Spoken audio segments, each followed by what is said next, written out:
There's a specific kind of silence that happens when someone says they're not on social media.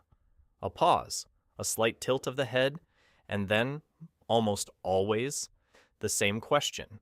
Wait, really? Why not? It's a question that carries an assumption that not being on social media requires an explanation, that it's the deviation, the thing that needs justifying. But what if the research says something different about what's actually going on with the people who opt out, and what it reveals about the platforms they're choosing to leave? Here's what the evidence shows. Social media is now so deeply embedded in daily life that not using it has become the unusual position. As of 2025, roughly 84% of American adults use YouTube, 71% use Facebook, and half use Instagram.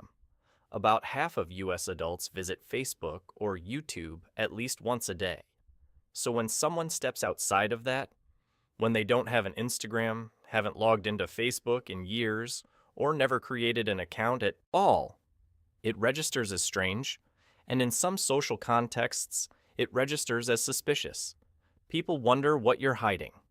They assume you're antisocial, or a technophobe, or making some kind of statement. Think about that for a moment. We've reached a point where not using a product that didn't exist 20 years ago, now requires a justification. That shift happened so quickly that most of us didn't even notice it. But here's the first thing the research makes clear.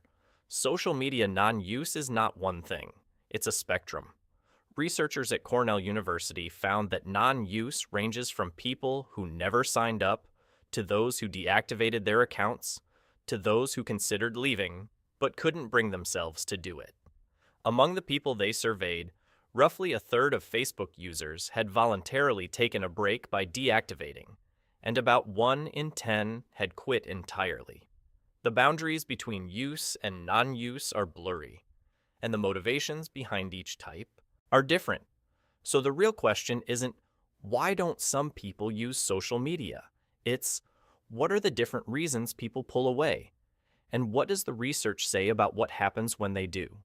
To understand why some people leave, it helps to understand what's keeping everyone else there. Social media platforms are engineered around a principle borrowed from behavioral psychology, the variable reward schedule. The idea is straightforward. When rewards are unpredictable, when you don't know if the next refresh will bring a like, a comment, a piece of interesting news, or nothing at all, the anticipation itself becomes compelling. Research suggests this kind of intermittent reinforcement activates dopamine-driven reward pathways in the brain, keeping users in a state of anticipation that encourages repeated checking. This isn't a flaw in the system, it's the system. Design features like infinite scrolling, pull to refresh, and algorithmically curated feeds are specifically built to hold attention and minimize natural stopping points. But here's where it gets more interesting.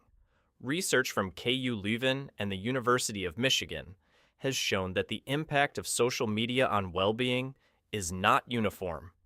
It depends heavily on how someone uses it. Passive use, scrolling through other people's posts without interacting, is consistently associated with upward social comparison and lower well-being.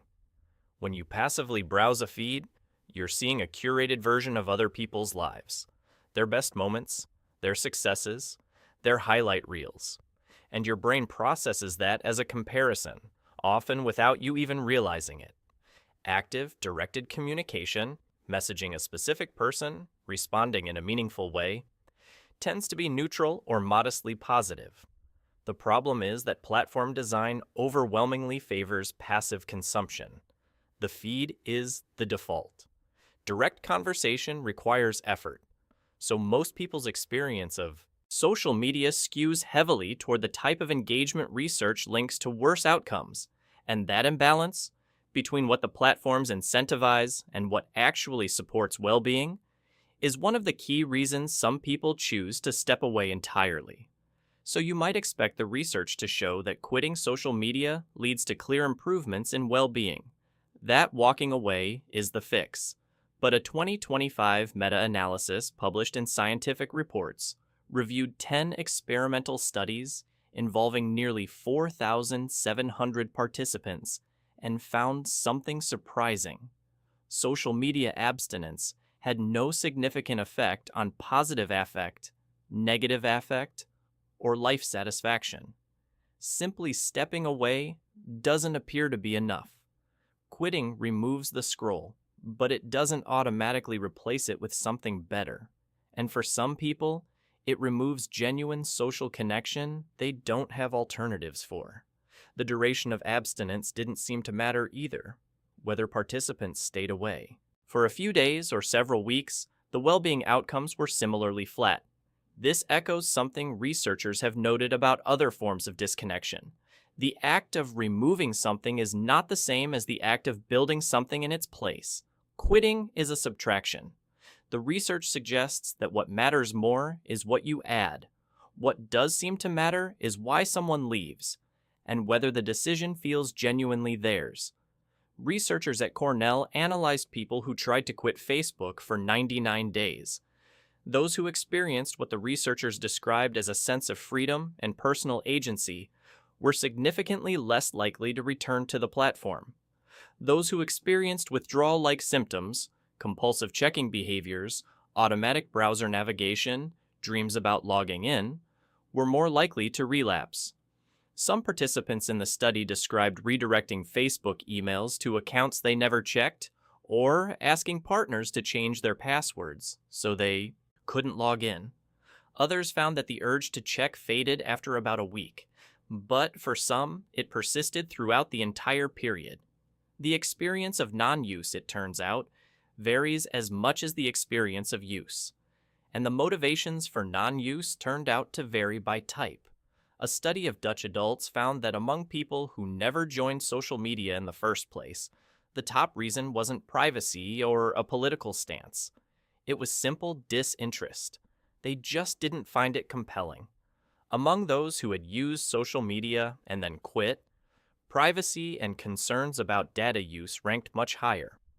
Quitters at the University of Vienna were found to be more conscientious and more concerned about privacy than continuing users, with 48% citing privacy as their primary reason for leaving. They also scored higher on internet addiction measures, suggesting that some who quit do so precisely because they recognize the pull is too strong.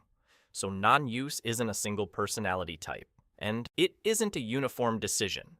It's a diverse set of responses to design, to social pressure, to personal values that only looks monolithic from the outside. Here's what the research actually suggests. People who don't use social media aren't making a single statement. Some never felt the pull. Some felt it too strongly and chose to walk away. Some tried leaving and found the platforms had woven themselves so deeply into their social infrastructure that staying away felt like self-exile. The critical variable across almost every study isn't whether someone uses social media or not. It's the degree of autonomy they feel in that choice. Chosen non-use, like chosen solitude, tends to be associated with a sense of freedom. Unchosen non-use, or use that feels compulsive and automatic, tends not to be. And that may be the most uncomfortable finding of all. Not that social media is bad, or that quitting is good, but that the platforms are specifically designed to make the question of choice itself harder to answer. Knowing this won't tell you whether to delete your accounts, but it might change how you think about the people who already have. This is part of a larger pattern in how modern technology quietly reshapes our relationship with attention, and who gets to decide where it goes. This is the human frame. Facts first. Context always. If this changed how you see something, subscribe. We'll keep going.